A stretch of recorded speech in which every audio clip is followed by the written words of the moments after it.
Hello. चलो shall we start. Very good evening. चलो एक दो लास्ट जो कंसेप्ट बाकी है वो quickly will try to complete. Okay, and जो एक टॉपिक है उसका लेक्चर मैं कल आपको शेयर करूंगा। So this is a last lecture of C inter group 2।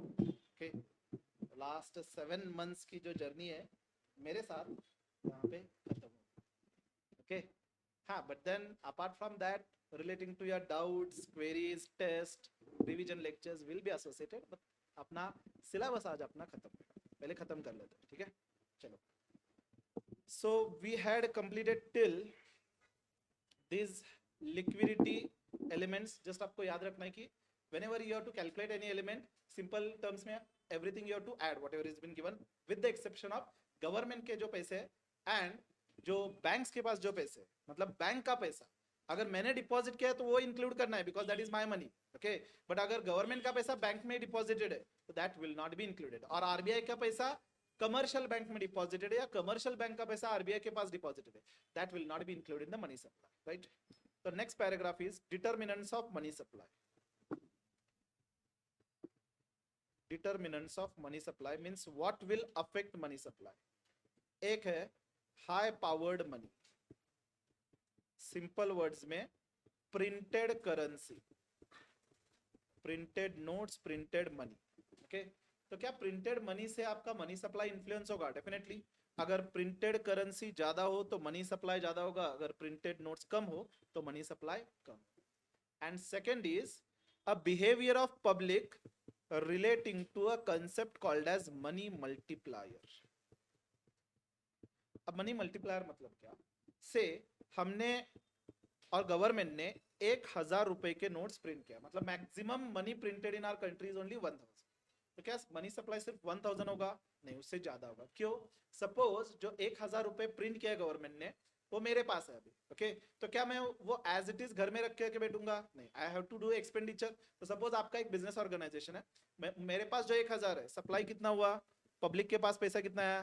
I am a part of public, you are a part of public, right? तो मेरे पास पैसा मतलब पब्लिक के पास पैसा, तो 1,000 मुझे मिला, that will be a money supply. Suppose उसमें से मैंने 200 रुपए सेव करके 800 रुपए खर्च किया आपका बिजनेस में से, जो भी आपका गुड सप्लाई सर्विस हो मैंने वहां पे परचेस किया। ओके, तो now you are getting 800 rupees, right? तो it will be also counted as money supply because it is a money available with the public. तो आप क्या करोगे? उस 800 में से सपोज आप 200 रुपए सेव करके आप आगे खर्च कर रहे हो, so again that money will flow into economy in form of 600। तो जिससे आपने परचेस किया है वो पर्सन क्या कर रहा है? वो 200 रुपए सेव करके 400 रुपए खर्च कर रहा है, राइट? And so on. तो अज्यूम करके चलते कि यहाँ से आगे उसने कोई खर्च नहीं किया, तो टोटल मनी सप्लाई कितना हो रहा है? 1,000 plus 800, 1,800, 2,400, 2,800। This much is money supply. Means जब 1,000 एक्चुअल मनी अवेलेबल है, मनी सप्लाई इकोनॉमी में कितना सर्कुलेट हो रहा है? 2,800। सो कैन आई से मनी मल्टीप्लायर इज 2.8 टाइम्स। तो यहाँ पे जब आरबीआई को मनी सप्लाई इंक्रीज करना हो तो दे विल चेक कि मनी मल्टीप्लायर कितना है। ओके, एंड कैन आई से money multiplier is inversely related with the reserve ratio और माय डिपॉजिट रेशो। अगर मैं जो मेरा इनकम आ रहा है मैक्सिमम में डिपॉजिट कर रहा हूँ, means I am not entering into circulation में, उससे कोई खर्च नहीं कर रहा, मैं सेव कर रहा हूँ। Okay, so in that case money supply कम आएगा। सपोज इंस्टेड ऑफ 200 मैंने सेव किया 400 रुपए, तो अब मनी सप्लाई कितना होगा? 1,000 प्लस यहाँ पे 600। आपने भी सपोज 400 रुपए सेव किया तो 200, सपोज यहाँ से आगे खर्च हुआ नहीं तो कितना मनी सप्लाई हुआ? 1,800। So money supply is inversely related to what you are depositing or what we are saving, right? So have you understood money multiplier concept? The money multiplier, your first view, it is determined exogenously by central bank. Exogenously matlab it is dependent on, and endogenously means independent of. Okay, second view holds that money supply is determined by endogenously by changes in economic activities which affect people desire to hold currency relative to deposits, rate of interest, etc. So current practice is to explain the determinants of money supply based on money multiplier. तो concept of money multiplier इसको important mark करो, theory question आ सकता है या practical example simple आ सकता है इसके ऊपर। तो money supply is defined as M, that is money supply is equal to small m into MB.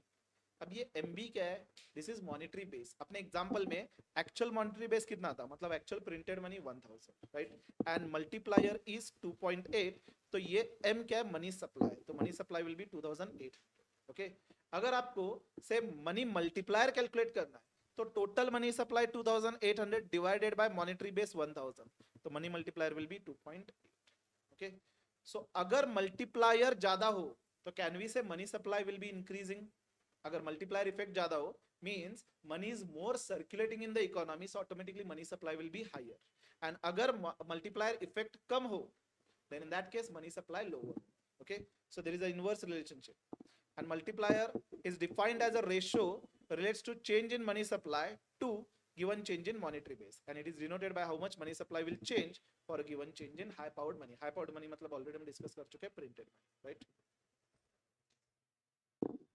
Then what determines size of money multiplier? There are several aspects. Interest rate हो सकता है. अगर interest rate ज्यादा हो तो मैं क्या करूंगा? खर्च कम करूंगा and save ज्यादा करूंगा, multiplier effect कम आएगा, right? Similarly, other n number of reasons can be there.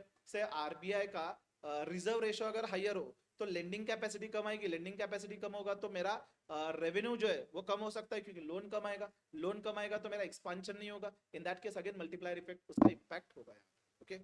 So here we already said कि money multiplier is inversely related with the reserve money. Okay. अगर मैं ज्यादा खुद के पास रिजर्व रख रहा हूं, मैं ज्यादा एक्सपेंडिचर नहीं कर रहा हूं, तो money multiplier effect will come down. Okay. So simple words में यहां पे लिख सकते हैं, if reserve is more multiplier will be lower, and if reserve is lower multiplier will be higher.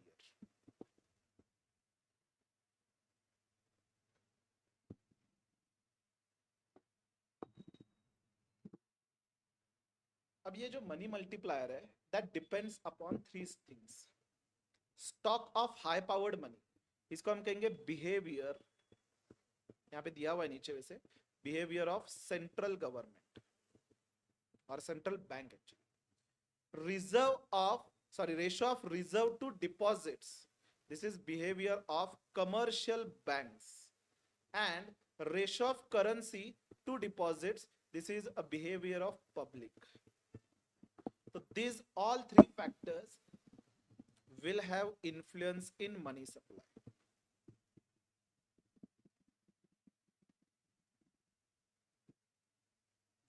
So say we'll discuss one by one. First, behavior of central bank, that is RBI. अब RBI के हाथ में क्या होता है relating to money supply? We can say first point, they can print currencies, right? So simple words में अगर उन्होंने high powered money increase किया तो क्या होगा? मनी सप्लाई डायरेक्टली इंक्रीज होगा, right? And high powered money उन्होंने डिक्रीज किया. आप डिक्रीज कैसे कर सकते हैं? डिमोनेटाइजेशन करके. अब अपने कंट्री में डिमोनेटाइजेशन किया, 500 रुपए के नोट कैंसिल कर दी, but new currency was been brought. But suppose अगर सिर्फ डिमोनेटाइज किया रहता तो मनी सप्लाई कम आएगा, right? So here money supply will come down. So we can say between high powered money and money supply there is a direct relationship. Second, central bank के case में इतना ही है. Behaviour of central bank simply high powered money के basis पे decide होगा money supply कितना हो रहा है. Second, behaviour of commercial banks. अब कमर्शियल बैंक्स का बिहेवियर कैसे डिटरमाइन करेगा मनी सप्लाई? से आरबीआई का रूल है 20% आपको डिपॉजिट रखना है और रिजर्व रखना है. से फॉर एग्जांपल, ओके, जितने भी डिपॉजिट्स आ रहे 20% आपको रिजर्व रखना है. सो से बैंक के पास 100 रुपीज अगर फंडिंग आ रहा है, डिपॉजिट आ रहा है, तो बैंक क्या करेगा? 80 rupees as a loan disburse करेगा. This will be a money supply, right? Now sometimes suppose commercial bank ने सोचा कि for avoiding emergency situation mandatory है 20%, क्या हम उससे ज्यादा रिजर्व मेंटेन कर सकते हैं? Definitely you can maintain higher liquidity. तो बैंक ने सपोज एक्सेस रिजर्व रखा है, एक्सेस रिजर्व रखा है टू द एक्सटेंट ऑफ 10%, मतलब टोटल 30% उन्होंने रिजर्व रखा है. Okay. Normally bank what does, अगर सपोज रेपो रेट बहुत कम हो या से लोन का market interest rate is also very lower, तो if we are giving loan तो इन्हें हायर रिटर्न नहीं मिल रहा है, एंड सपोज अपने डिपॉजिटर्स ने पैसे मांग लिए तो उनको पैसे कहां से देंगे? So sometimes bank will have some extra reserve, okay, depending upon economic scenario. अगर बैंक को लग रहा है कि अपने डिपॉजिटर्स आ सकते हैं, से इकोनॉमी में पैसा ऑलरेडी कम है, तो अपने डिपॉजिटर्स आ सकते हैं पैसे मांगने के लिए, तो that time bank will keep higher reserve, right? Or some of the say manager, commercial bank का manager is don't want to take risk, so he will minimize the loan and he will increase higher reserve as such, okay? तो here suppose bank ने कहा कि हम 30% reserve रखेंगे, तो अब market में एज अ मनी सप्लाई कितना पैसा जा रहा है? 70 रुपीज जा रहा है, तो can I say over here money supply is reducing, right? तो as a behaviour of commercial banks what we have seen, ratio of reserve to deposit, अगर हम रिजर्व टू डिपॉजिट अर्लियर अपने पास डिपॉजिट था 100 and we were maintaining 20 rupees, तो कितना ratio था? 20%. Now reserve we are maintaining is 30 and 100 rupees अगर deposit हो तो we are maintaining 30% as a deposit ratio, right? तो यहाँ पे क्या होगा? मनी सप्लाई डिक्रीज हो रहा है. तो can I say this ratio if it is rising money supply will decrease, so there is an inverse relationship. And ये रेशियो मेंटेन करने के लिए बहुत सारे फैक्टर्स डिटरमाइन करेंगे, जैसे मार्केट इंटरेस्ट रेट होगा, risk avoidance, what we can say the manager wants to avoid the risk by giving loan, क्योंकि हो सकता है कि लोन दे तो that party won't pay, recession phase है, बिजनेस चल नहीं रहे, तो दैट पार्टी वोंट पे अस, तो पैसे तो आएंगे नहीं, एंड डिपॉजिटर्स भी पैसे मांगने आएंगे, right? In such case bank will keep higher reserve, इससे क्या होगा? मनी सप्लाई कम होगा, right? So if this ratio reserve to deposit ratio rises, money supply will come down, and if this ratio decreases, money supply will increase. So there is an inverse relationship between this ratio and money supply. ये depend करता है behavior of commercial banks. Okay, if commercial banks are aggressive, if they are maintaining exactly 20% reserve जो mandatory का है RBI ने, तो उसके ऊपर वो एक्सेस रिजर्व मेंटेन नहीं कर रहे, in that case money supply will increase, and once money supply increases over year, say 80 rupees अगर मार्केट में जा रहा है इन फॉर्म ऑफ लोन, तो बिकॉज ऑफ मल्टीप्लायर इफेक्ट और ज्यादा मनी सप्लाई इंक्रीज होगा, राइट? क्योंकि अगर सपोज मेरी बैंक है, मैंने आपको लोन दिया 80 का, आप क्या करोगे? पूरा का पूरा ऐसे ही इन्वेस्ट कैश नहीं रखोगे, you will be investing somewhere, तो आप प्लांट एंड मशीनरी परचेस करोगे तो दूसरे को पैसे जाएगा, that person will make some expenditure, तो मल्टीप्लायर इफेक्ट की वजह से the money supply will increase. Okay, have you understood this? We can say this is dependent on interest rate. Okay, dependent on interest rate. If interest rate is low, then bank will maintain higher reserve, and if they are maintaining higher reserve, money supply यहाँ पे decrease हो. Okay, and if interest rate is high, मतलब loan का interest rate higher हो, suppose bank ने देखा कि earlier 6-7% rate मिल रहा था, अब रेट लोन का हो चुका है 12%, तो क्या करेंगे? जो एक्स्ट्रा रिजर्व रखा है वो विड्रॉ कर लेंगे and they will give loan, तो इससे क्या होगा? मनी सप्लाई इंक्रीज होगा. तो when interest rate is higher, reserve will come down, money supply will increase. This was a second aspect which will be affecting the money supply. And third, behaviour of public. यहां पे we will be checking the ratio of currency to deposit. Currency to deposit. Say currency to deposit means suppose मेरे पास से 10,000 रुपए आ रहे, okay, उसमें से मैंने deposit किया 2,000 रुपए, तो ratio will be 10,000 divided by 2,000, that is 5. Okay, तो यहाँ पे क्या होगा? As compare to this is the first scenario. Second scenario, suppose मेरे पास 10,000 आ रहे एंड मैंने डिपॉजिट किया 4,000 रुपए. Okay, means deposit means I am saving and that saving is demand saving, तो बैंक वो लोन देने के लिए यूज नहीं करता. नॉर्मली कासा डिपॉजिट जो होता है, कासा मतलब क्या? Current account and saving account. तो कासा डिपॉजिट बैंक लोन देने के लिए यूज नहीं करता, because it is demand deposit. Deposit कभी भी आप विड्रॉ कर सकते हो, राइट? तो सपोज मैंने ज्यादा डिपॉजिट किया, तो इससे क्या होगा? 10,000 divided by 4,000, that is 2.5. Okay, तो बेसिकली यहाँ पे हो क्या रहा है? मेरा इनकम है 10,000, मैंने डिपॉजिट किया 2,000, मतलब 8,000 I will be incurring as an expenditure. अब इस यहां से आगे मल्टीप्लायर इफेक्ट स्टार्ट होगा, means 8,000 we can say is the money supply, right? And suppose if I deposit more, तो यहाँ पे रेशियो रिड्यूस हो रहा है, राइट? अब रेशियो रिड्यूस हो रहा है तो 6,000 अब एक्सपेंडिचर होगा. अगर 6,000 एक्सपेंडिचर हो रहा है तो मनी सप्लाई क्या होगा? अब रिड्यूस होगा. राइट. सो सिंपल वर्ड्स में if public are saving more and more and they are not doing expenditure, तो money supply will come down. Okay, तो here behavior of public में if saving or deposit is more, then money supply will come down. And if saving or deposit is very less, ज्यादा से ज्यादा लोग खर्च कर रहे हैं, तो यहाँ पे क्या होगा, मनी सप्लाई राइज होगा.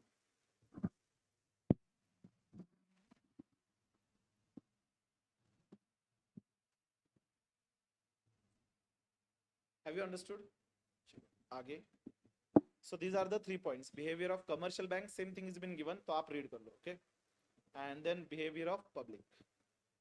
So here this ratio या banking habits affect करेगा money supply, okay? Next point is effect of government expenditure on money supply. तो here पहले तो समझते, पहले तो read कर लेते हैं, and then I'll explain with example.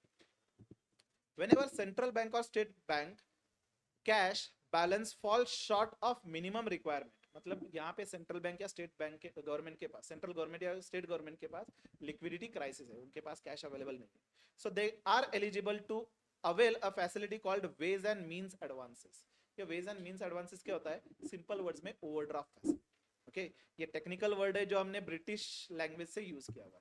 British में ओवरड्राफ्ट को कहते हैं ways and means advances. Okay, so simple words में it is an overdraft, it is an overdraft. Okay, तो अब गवर्नमेंट को अगर पैसे चाहिए तो कहां से आएंगे, आरबीआई से लेंगे. तो आरबीआई गवर्नमेंट को ओवरड्राफ्ट फैसिलिटी दे. Okay, when reserve bank of India lends government under ways and means advances और सिंपल वर्ड्स में overdraft facility, it results in generation of excess reserve, that is excess balance of commercial bank with RBI. वो कैसे समझेंगे examples के साथ. This happens because when government incurs expenditure, it involves debiting government balances with reserve bank and crediting receiver, that is for example दिया हुआ है कि salary account of government employee account with commercial bank. The excess reserve thus created can potentially lead to increase in money supply through money multiplier process. What do you mean by this? Example, suppose एक person है, उसके पास 1,000 रुपए आ रहे हैं, ठीक है, उसने क्या किया, कमर्शियल बैंक में डिपॉजिट कर दिया. अब कमर्शियल बैंक क्या करेगा, से 20% रिजर्व रेशियो. ओके, अब कमर्शियल बैंक क्या करेगा, 200 रखेगा आरबीआई के पास, right, and 800 rupees is deposited with commercial bank. तो कमर्शियल बैंक के पास जो पैसे है, that will be a part of money supply, right. Suppose there is one more person, उसके पास 1,000 रुपए है, उसने खर्च नहीं किया, उसने बैंक में डिपॉजिट किया 800 रुपए. अब बैंक क्या करेगा, अगेन 200 रुपए आरबीआई के पास एज अ रिजर्व मेंटेन करेगा, right. Suppose third person comes and he deposits 500 with commercial bank. Okay, तो नाउ 500 का 80% कितना आएगा, 20% तो आरबीआई के पास रखना होगा 100, राइट. तो उसके पास बैंक के पास कितना बचेगा, 400. तो demand deposits with bank will be a part of money supply. तो यहाँ पे मनी सप्लाई कितना हो रहा है, 2000. This is money supply, right. Now this is the first scenario when government expenditure is not there. Okay, now we'll consider second scenario if government expenditure is there. Okay, so first case 1,000 रुपए commercial bank में हमने deposit किया, तो commercial bank खुद के पास रखेगा 800 and RBI के पास रखेगा 200 एज अ रिजर्व, राइट. अब सेकेंड पर्सन ने भी 1,000 रुपए डिपॉजिट किया, तो आरबीआई क्या करेगा, 800 खुद के पास रखेगा, 200 रिजर्व करके रखेगा. अब गवर्नमेंट आता है आरबीआई के पास, गवर्नमेंट सेज कि हमें सैलरी पे करने के लिए पैसे रिक्वायर्ड है एंड हमारे पास सैलरी पे करने के लिए पैसे नहीं है. Okay, they are short of liquid funds. तो से गवर्नमेंट ने कहा कि हमें 100 रुपीज चाहिए सैलरी पे करने के लिए. अब नॉर्मली गवर्नमेंट एम्प्लॉयज की सैलरी कहाँ पे होगी, कमर्शियल बैंक में होगी, राइट. अब आरबीआई क्या कहेगा, कमर्शियल बैंक को कहेगा कि गवर्नमेंट के जो एम्प्लॉयज है उनको सैलरी पे करो.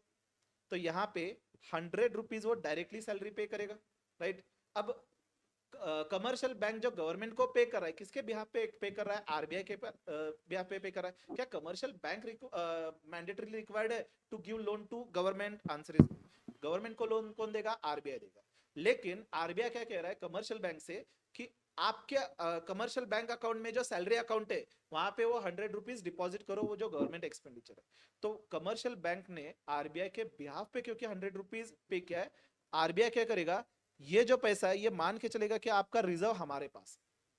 ओके, कमर्शियल बैंक ने पे किया आरबीआई के बिहाफ पे, तो आरबीआई क्या कहेगा कि हम मान के चलेंगे आपने जो पे किया है वो पैसा हमारे पास एज अ रिजर्व डिपॉजिटेड है। ओके, एंड आरबीआई गवर्नमेंट को 100 रुपीज से डेबिट करेगा, means receivable. Okay, now what will happen, suppose when third person will deposit 500 rupees, तो अब उसको रिजर्व कितना मेंटेन करना होगा, 100 रुपीज आउट ऑफ 500 से कमर्शियल बैंक को।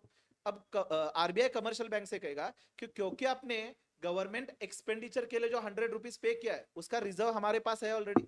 उसका रिजर्व मतलब जो आपके हमारे ब्याह पे आप पे कर रहे हो, that we are treating as a reserve only. Okay, तो आरबीआई कमर्शियल बैंक को क्रेडिट कर रहा है as a reserve and government को डेबिट कर रहा है। Okay, now when this person will deposit 500 with the commercial bank, अब कमर्शियल बैंक को उसमें से 100 रुपीज एज अ रिजर्व रखने की जरूरत नहीं है। क्यों जरूरत नहीं है, क्योंकि आरबीआई कहेगा कि ऑलरेडी 100 रुपीज हमारे पास रिजर्व है।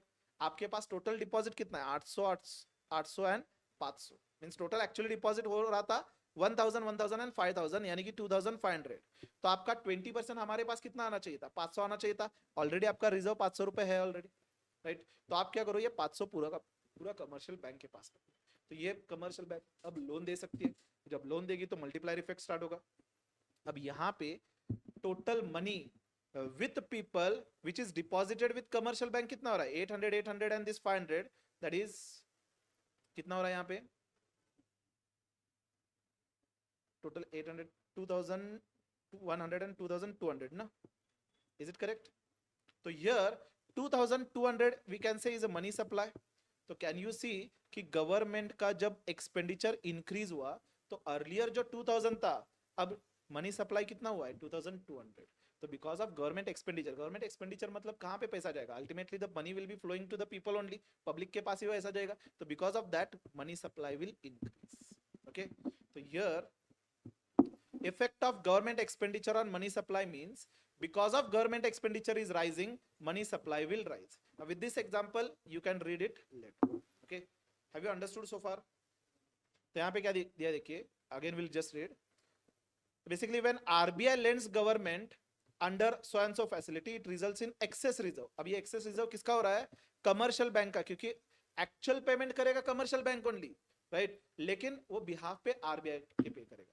तो जो कमर्शियल बैंक जो अमाउंट पे कर रहा है मान के चलेंगे कि वो रिजर्व है आपका। Okay, so it involves debiting government balance with RBI and crediting the receiver, that is salary account of government. तो सैलरी अकाउंट जिसका था उसके पास पैसे जाएंगे तो money is flowing in the public, right, account with the commercial bank. The excess reserve thus created can potentially lead increase in money supply through multiplier process. So here we can see with example, earlier जब government expenditure नहीं था तो money supply was 2000 and now when the government expenditure is there the money supply is 2100. Okay, have you all understood this? Now ये जो formula दिया हुआ है ये आप डिराइव कैसे हुआ वो नहीं देखेंगे, जस्ट ये फॉर्मूला याद रखोगे and what is this terms will see with example. तो money multiplier can be calculated whenever there is a government expenditure plus excess reserves जो कमर्शियल बैंक आरबीआई के पास रख रहा है, तो उसकी वजह से मल्टीप्लायर इफेक्ट चेंज होगा। तो will see with example, simply money multiplier is, earlier we have seen money multiplier is calculated as, sorry, money multiplier is calculated as money supply divided by monetary base, right? Now that money multiplier will get influenced by government expenditure also and it will get influenced by the excess reserve जो commercial bank RBI के पास रख रहा है। So when we consider all this it is calculated 1 plus C upon R plus E plus C. Okay, अब ये C क्या है, basically C is the currency deposit ratio, okay, and R is a reserve ratio which commercial bank has to keep with RBI, is a excess ratio जो वो maintain कर रहे हैं, and C is again currency deposit ratio. Example से समझेंगे, यहाँ पे example दिया है, मॉड्यूल का ही एग्जांपल है। In so and so country reserve ratio कितना है 10%, मतलब कमर्शियल बैंक को आरबीआई के पास रिजर्व कितना मेंटेन करना है, 10% रिजर्व मेंटेन करना है। करेंसी 400 बिलियन, डिपॉजिट हो रहा है 800 बिलियन। ओके, एक्सेस रिजर्व मतलब ये 10% जो आरबीआई ने मैंडेटरी किया है प्लस हम एक्स्ट्रा रिजर्व रख रहे हैं 0.8 बिलियन, यानी कि 800 मिलियन हम एक्स्ट्रा रिजर्व, हम मतलब कमर्शियल बैंक आरबीआई के पास या सेंट्रल बैंक के पास एक्स्ट्रा रिजर्व रख रहे हैं. ओके, सो मनी सप्लाई हमें कैलकुलेट करना है. अब first of all money supply simple words में it will be currency available plus deposit of the people, यानी कि पब्लिक के पास पैसा कितना है 1200 बिलियन. तो हमें मल्टीप्लायर कैलकुलेट करना है. Now how multiplier will be calculated? First you have to calculate some ratios. यहाँ पे C means currency to deposit ratio. अगर currency है 400 and deposit कर रहे हैं हम 800, means the currency to deposit ratio is 0.5. Okay, means depositors hold 50% of their money as currency. Okay, जो deposit हो रहा है 800 बिलियन जो भी है उसमें से 400 हम as a currency form में रख रहे हैं, remaining हम deposit as it is रख रहे हैं. Okay, so C here O is 0.5. Then E means excess reserve जो हम मेंटेन कर रहे हैं. तो वैसे तो मैंडेटरी रिजर्व कितना था R 10%, तो एक्स्ट्रा रिजर्व हम कितना मेंटेन कर रहे हैं 0.8 बिलियन. ओके, तो बैंक के पास जो डिपॉजिट है 800 बिलियन, ये डिपॉजिट बैंक के पास है. Against this we are maintaining 0.8 billion as a reserve with RBI. तो क्या इसका इंपैक्ट मनी मल्टीप्लायर पे होगा? डेफिनेटली होगा, इनवर्स मैनर में होगा. जब बैंक ज्यादा रिजर्व रख रही है तो क्या होगा, पैसे कम फ्लो होंगे इकोनॉमी में, so money multiplier effect will come down. Okay, तो हियर इट इज 0.01 और वी कैन से 0.1% बैंक एक्सेस रिजर्व मेंटेन कर रही है. ओके, तो what will be money multiplier now?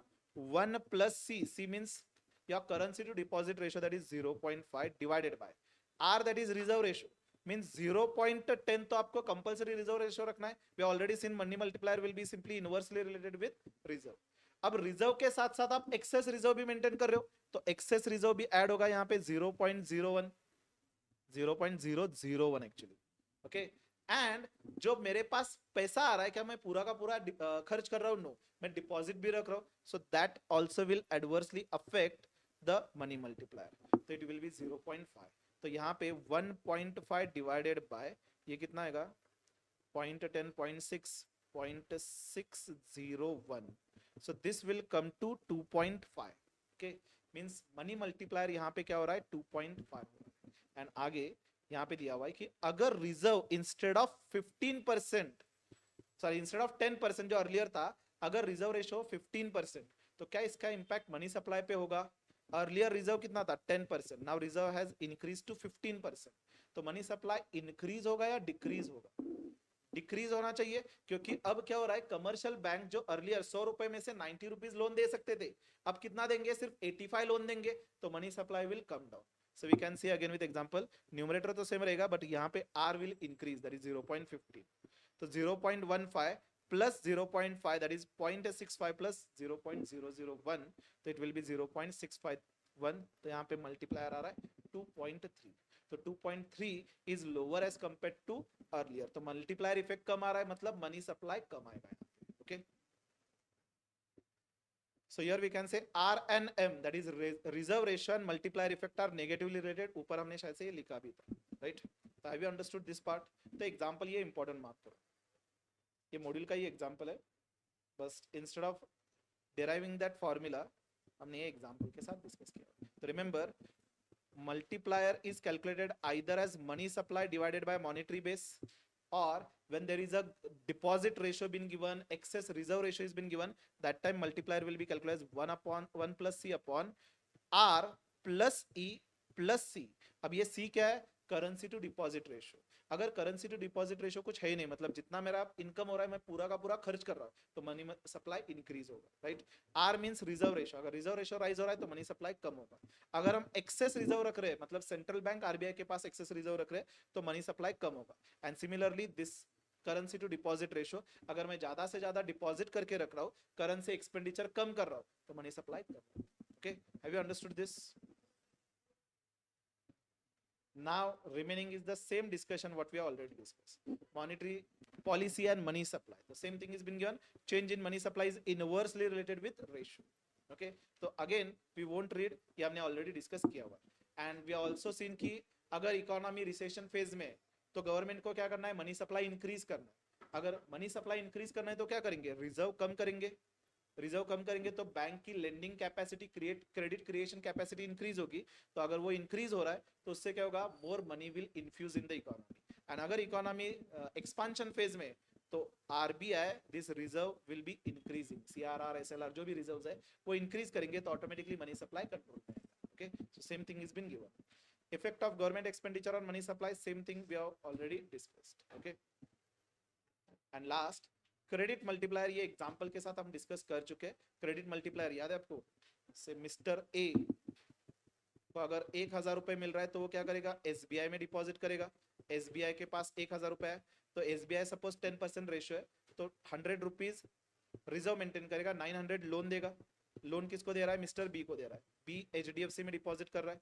अब बी का 900 डिपॉजिट, तो यहाँ पे 100 रुपीज सपोज रिजर्व मेंटेन कर रहे तो 800 लोन दिया जा रहा है। तो मनी सप्लाई कितना हो रहा है यहाँ पे, 1000 plus 900 plus 800।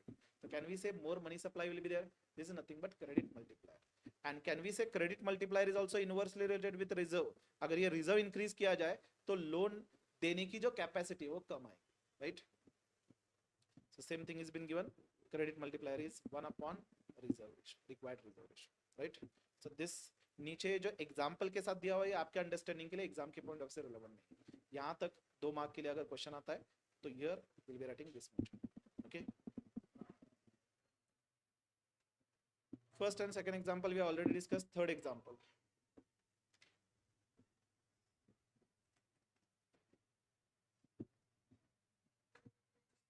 what will be the total credit created by commercial banking system for an initial deposit of 1000 for a reserve ratio of 0.02। तो कितना होगा क्रेडिट क्रिएटेड, 1000 डिवाइडेड बाय 0.02। यहाँ पे देखिए how it will be calculated, 1 upon required reserve ratio, okay, and that will be multiplied with actual money supply। okay, so here it will be 1 upon 0.02, this will be multiplier into 1000 जो actual money monetary base है। तो कितना आएगा, कितना रहा, this will be money supply। okay, 0.02 again print होएगा यहाँ पे, ये कैंसिल करो। 0.10, अगर 0.10 हो रहा है तो 1 अपॉन 0.10 इंटू 1000 कितना आएगा यहाँ पे, 10,000। तो यू कैन सी अगर रिजर्व रेशियो अगर इंक्रीज हो रहा है तो मनी सप्लाई यहाँ पे कम आएगा। ओके, तो वहीं पे रफ में लिख सकते हो, simply show the working here, 1 upon reserve ratio into monetary base या मनी, वहां पे लिखिए 1 upon reservation to monetary base. Monetary base यहाँ पे हम मान के चल रहे 1000।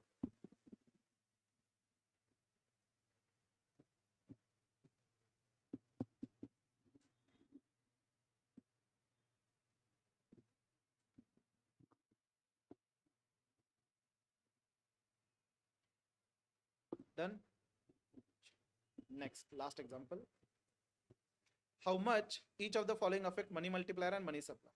सिंपल वर्ड्स में आपको देखना है कि अगर मनी ज्यादा इन्फ्यूज हो रहा है इकोनॉमी तो मल्टीप्लायर इफेक्ट की वजह से money supply will increase, otherwise it will decrease. Commercial bank in India decide to hold more excess reserve. हमने अभी डिस्कस किया था कि अगर commercial bank excess reserve maintain करे आरबीआई के साथ तो क्या मनी सप्लाई इंक्रीज होगा या डिक्रीज होगा।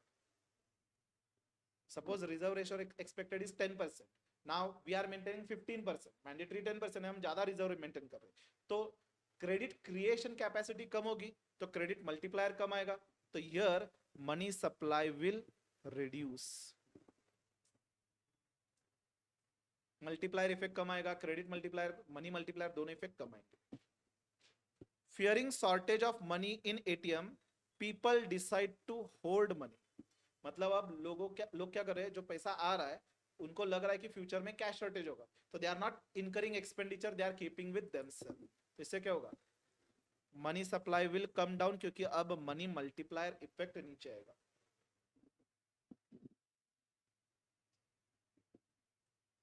Next, bank open large number of ATMs all over country, money supply increase होगा या डिक्रीज होगा, अब मनी सप्लाई इंक्रीज होगा।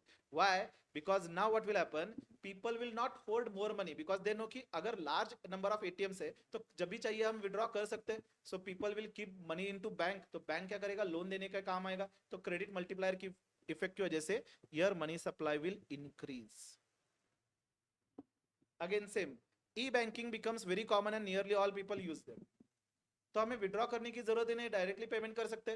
तो बैंक के पास ज्यादा से ज्यादा पैसा रहेगा, बैंक के पास ज्यादा पैसा रहेगा तो bank will use that money for giving loan. तो क्रेडिट मल्टीप्लायर इफेक्ट की वजह से मनी सप्लाई यहां पे इंक्रीज होगा. Further, during festival season people decide to use ATM very often. तो लोग क्या कर रहे हैं, पैसे ज्यादा विड्रॉ करके रख रहे हैं अपने पास. ओके, तो इन दैट केस मनी सप्लाई क्या होगा, डिक्रीज होगा या इंक्रीज होगा. यहाँ पे ये नहीं दिया कि फेस्टिवल है तो खर्च करोगे, आप विड्रॉ करके रख रहे हो अपने पास. ओके, तो एक तो फेस्टिवल के टाइम आप मैक्सिमम पैसे होल्ड करके रख रहे हो, यानी कि बैंक में पैसे कम है. अभी बैंक में अगर पैसे कम हो तो what we can say credit multiplier effect कम आएगा. सो क्रेडिट मल्टीप्लायर इफेक्ट कम आए तो मनी सप्लाई यहाँ पे रिड्यूस होगा. Okay, so here money supply will reduce. And यहाँ पे ज्यादा से ज्यादा लोग अगर एटीएम विड्रॉ कर रहे हो तो बैंक लोन भी ज्यादा दे नहीं सकता, बिकॉज बैंक के पास अब ज्यादा रिजर्व रखना होगा. बैंक शुड मेक श्योर कि लिक्विडिटी ज्यादा से ज्यादा अवेलेबल है, right. So here we can write bank has to maintain higher reserves because they know that people will withdraw very often. तो फेस्टिवल के टाइम बैंक के पास ज्यादा से ज्यादा लिक्विड फंड्स होते हैं, तो they don't give as a loan immediately, they keep maximum reserves with them. Okay, जिसकी वजह से मनी सप्लाई कम आएगा. If bank decide to keep 100% reserve, what would be the effect on money multiplier and money supply? अब money multiplier होगा ही नहीं, क्योंकि जितना पैसा जा रहा है वो रिजर्व ही रख रहे हैं, तो money is not entering into economy, तो मल्टीप्लायर इफेक्ट यहाँ पे जीरो होगा, राइट, और 1 होगा एक्चुअली. मींस जितना मनी सप्लाई उतना ही, मतलब जितना मॉनेटरी बेस है उतना ही मनी सप्लाई हो रहा है, एक्स्ट्रा मनी सप्लाई जा नहीं रहा. So money multiplier will be 1 and actual money supply यहाँ पे रिड्यूस होगा.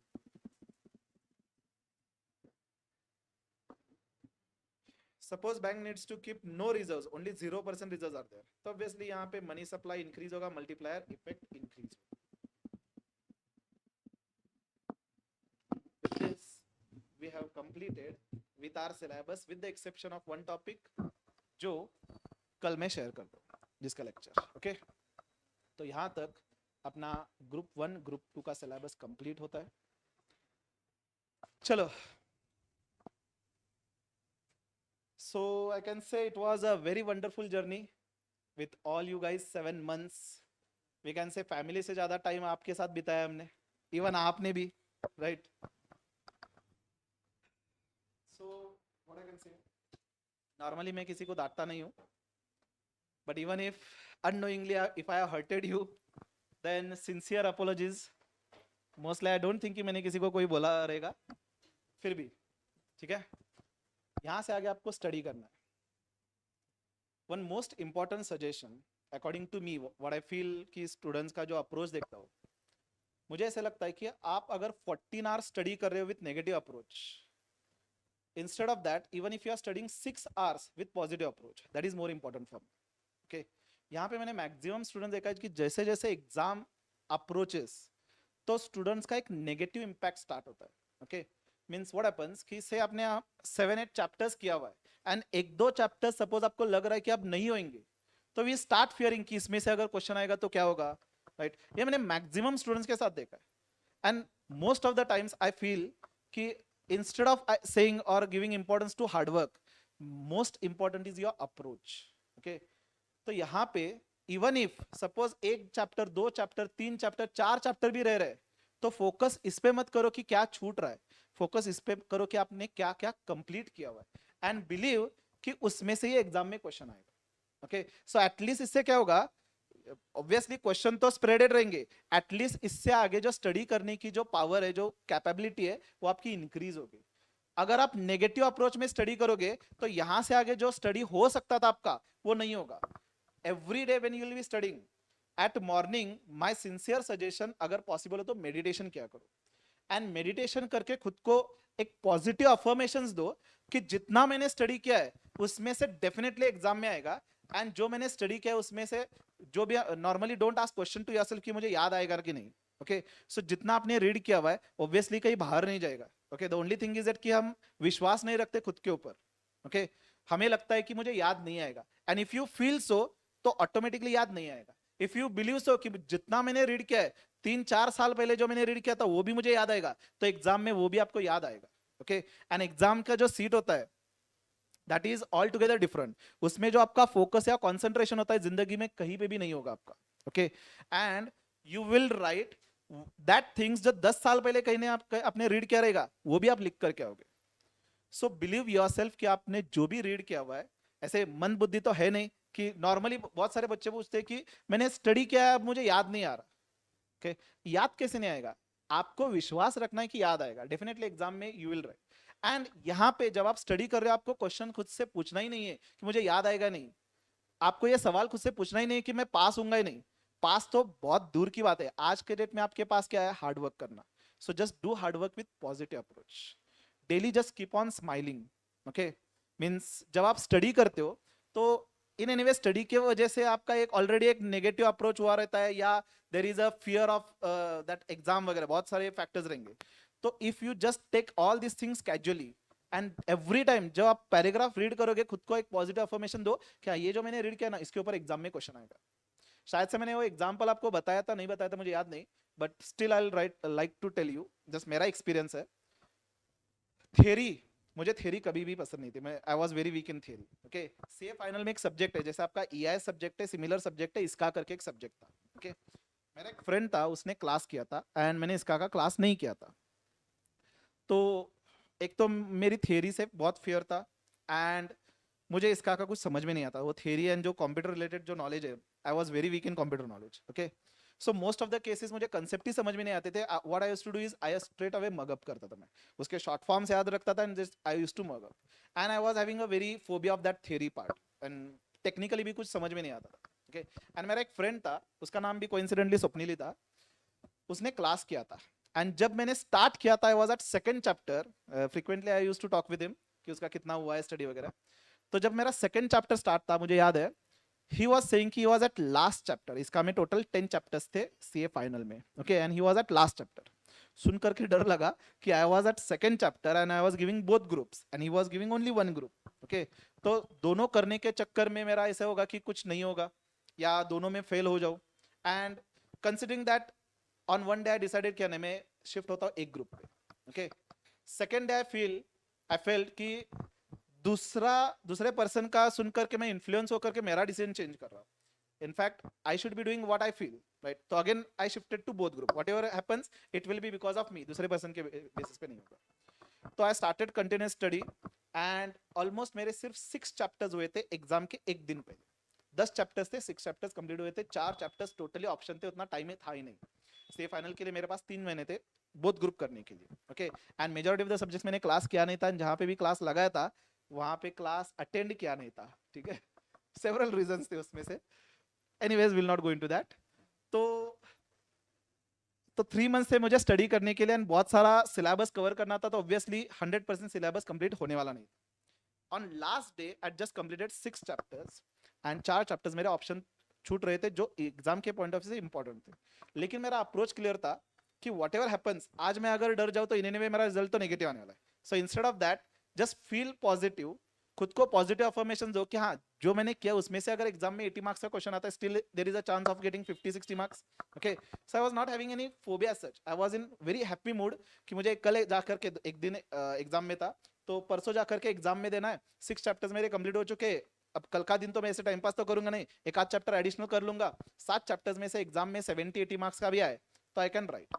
तो एग्जाम के एक दिन पहले मैंने उसको फोन किया था जिसका 2 टाइम इसका का रिवीजन हुआ था and that time he said कि अब मुझे कुछ याद ही नहीं आ रहा। मैंने उससे कहा कि भाई तेरा तो 2 बार रिवीजन हो चुका है, मैं अभी भी सिलेबस कंप्लीशन में हूँ। ठीक है, जो मैंने 60% सिलेबस किया है मुझे आज रिवाइज करके कल एक चैप्टर कंप्लीट करना मेरा टारगेट है। Okay, and he was saying कि मेरे 2 टाइम रिवीजन होने के बावजूद भी ही सेइंग कि मुझे याद नहीं आ रहा। दैट टाइम उसका एक नेगेटिव अप्रोच स्टार्ट हुआ था, उसको याद सब कुछ आ रहा था बट ही वाज अज्यूमिंग कि उसको याद नहीं आ रहा। एक पैराग्राफ देखे तो हम एक्सपेक्ट करते क्या मुझे सब कुछ एकदम से याद है, प्रैक्टिकल पॉसिबल नहीं है कि 1-2 महीने पहले आपने स्टडी किया है अगर मुझे कहूँ कि 2 पेज मैंने स्टडी किया मुझे एकदम से सब कुछ याद आना चाहिए, नहीं आएगा। जब आप रीड करोगे यू विल रिमेंबर, एग्जाम में जब लिखना है तो पॉइंट वाइज आप डेफिनेटली लिखोगे। सो डोंट एक्सपेक्ट कि जब आप एकदम से एक चैप्टर 1 मंथ के बाद रीड करने जा रहे हो तो एकदम सब कुछ याद आएगा, इट वोंट हैपन, किसी के साथ नहीं होता।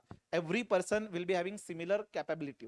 ओके, सो आई सेड कि अभी नेगेटिव अप्रोच रखना ठीक नहीं है, तूने 2 बार रिवीजन किया है, यू हैव डन, तू तो टारगेट करना चाहिए 80 के ऊपर, okay. But why I don't know किसका नेगेटिव अप्रोच स्टार्ट हुआ, I don't know. He was continuously fearing, रात को 1 बजे भी उसका फोन आया था, अरे मुझे ये चैप्टर अभी रिवाइज कर रहा हूँ एंड मुझे याद नहीं आ रहा। मल्टीपल टाइम्स मैंने उसको कहा कि भाई ये अप्रोच ठीक नहीं है, बट देन ऑब्वियसली मेरा भी स्टडी बाकी है तो ज्यादा टाइम वेस्ट नहीं कर सकता, तो मैंने उसको एक कहा and then I started study. And then जो 6 चैप्टर्स मेरा रिवीजन करना बाकी था वो कंप्लीट करने में मुझे 7 चैप्टर कंप्लीट करने में टाइम नहीं मिला।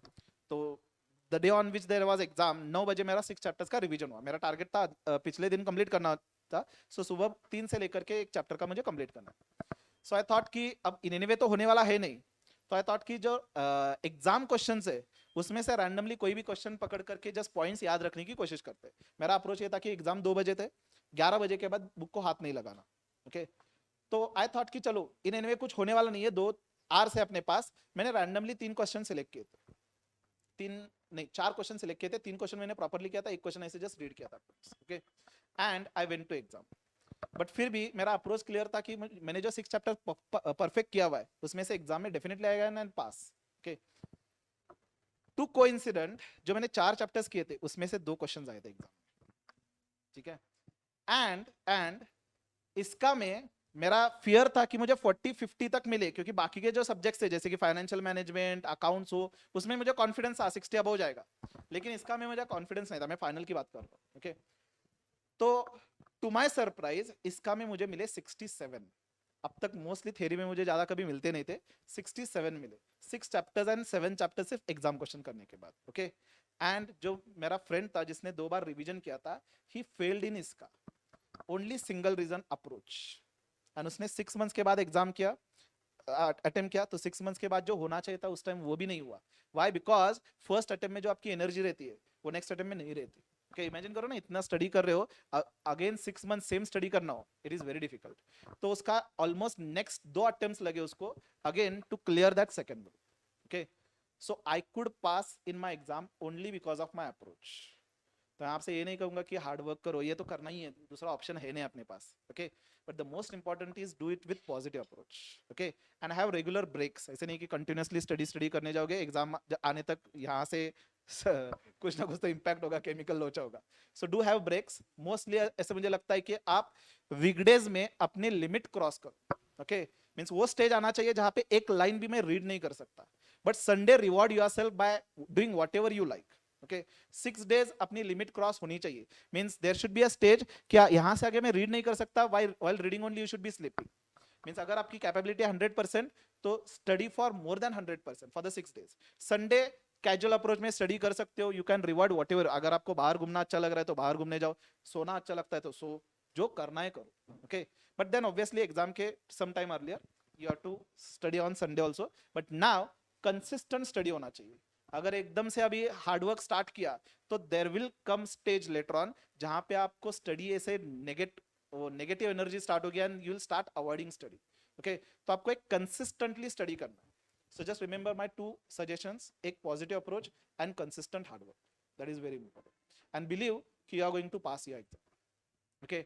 सो जब आप स्टडी करोगे, रिमेंबर कि वो सी एग्जाम है, लेकिन जब आप रिजल्ट के बारे में सोचोगे तो अज्यूम किए बीकॉम की एग्जाम है, हमें पास होना है किसी भी हालत में, okay. So just give yourself positive affirmations. And एक और चीज, अगर पॉसिबल हो तो डेली डेली मेडिटेशन करो, it will help you a lot. Based on my experience I am telling you कि मेरे रिजल्ट के टाइम मेडिटेशन ने बहुत हेल्प किया था मुझे, ओके।